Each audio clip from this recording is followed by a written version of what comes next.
Greetings gamers, FiOth here, and in this weapon review we will be testing the bolt thrower both with simple bolts and attachable mines. This one was one of my favorite weapons in the OG Resident Evil 4 and they kinda massacred my boy. I'm not as big a fan as I was. It's not useless by any means, it has its purpose in the game, but it is presented as the ultimate stealth kills tool, and it really didn't do that for me. By the time this thing is upgraded to insta-gib the village ganados, you're pretty much out of the village, and then the damage is subpar and you rarely can stealth kill anything with it. Not to mention that in the castle and then in the island, stealth is not as big a factor because you're dealing with larger hordes of enemies. As far as the mines go, they 100% can be used with some interesting results against bosses because you can pre-launch them, watch the cutscene, and then watch the fireworks after the cutscene is done. But for the moment-to-moment gameplay, you either have to go for crits or you have to plant mines in predetermined positions that you know enemies will come from, and they will be in for a pretty stinky surprise. Suffice to say, to do that, you'll have to be at least your second playthrough so you'll know where the enemies will come from. Some interesting applications can be done with Ashley as well, especially if she is armored, but I'll go into more detail in the stats section.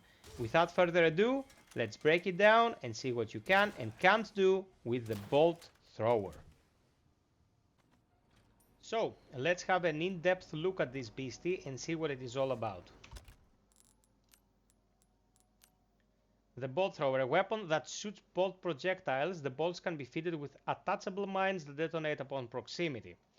Its power is 2.4, that's per bolt of course, and it might look good on paper, but remember the firing rate of this thing is nowhere close that of a pistol. Ammo capacity is up to 20 if you get the exclusive, 10 times 2. Reload speed is 0.94. Not very impressive. Rate of fire is 0.85. Well, that's not impressive at all, but it's to be expected. And precision is 3. When it comes to the precision of this thing, I want to demonstrate how it behaves. So let's say we shoot a bullet there to create this hole as a reference point. And then using my mouse, I'm just hovering over it. I'm not moving the mouse at all, and you can see that it moves substantially. If I retrofit it with a mine again, it keeps moving, it just swims around. That creates a problem, and the problem lies with the fact that this thing is supposed to be the tool used to stealth kill enemies.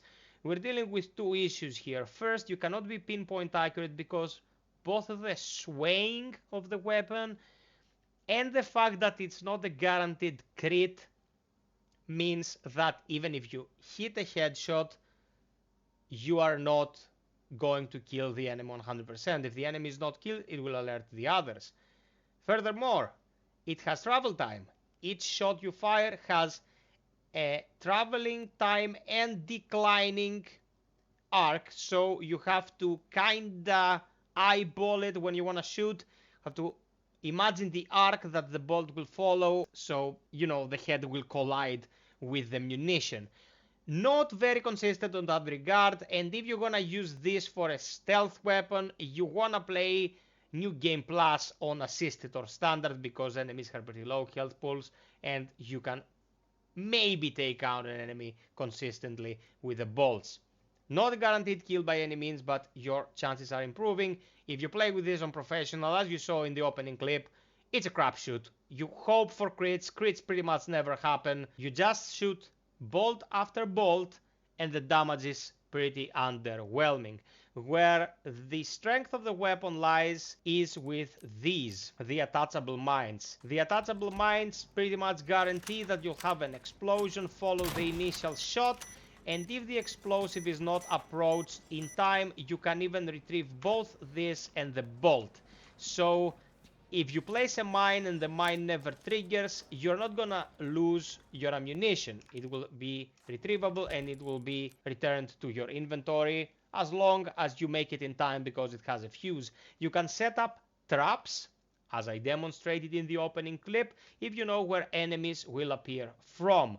If you have Ashley's armor in the game, you can either trap Ashley herself by shooting close to her, and when the enemies go to grab her, they will just be blasted. My problem with the attachable mines, the proximity attachable mines, lies in the fact that the damage is not as extreme as I wanted it to be. In the OG on Professional, 2 attachable mines on a Garador's back on the exposed Plaga will pretty much always guarantee a kill. Here, it's not as impressive nor as easy to use, because in the OG, they traveled, albeit the same speed, or approximately the same speed, but they didn't decline, they went in a straight line until they hit solid surface. Here we have a declining arc, that much harder to get your shots where you want them to go.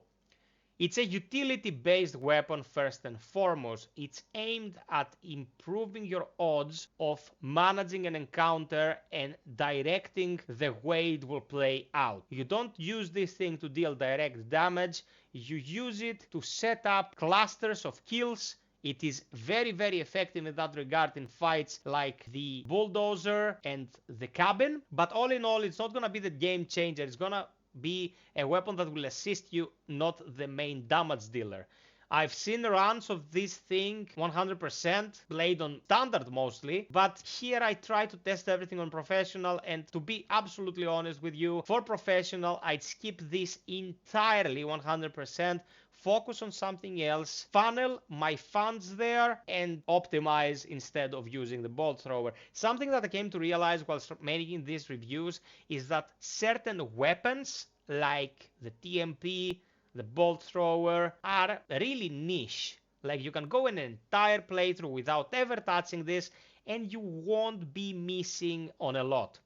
When you stream and you want to trap Mendes with this or Krauser with this because the bolts stay after the cutscenes, it can be fun to watch, it can be interesting. But if you're going to go 100% optimal with what you're using, what you're upgrading, or what kind of ammo you're picking up, I wouldn't really recommend the bolt thrower. All in all, it's a utility weapon. You might want to use it to your own ends, to create specific combat scenarios, but it's not a must.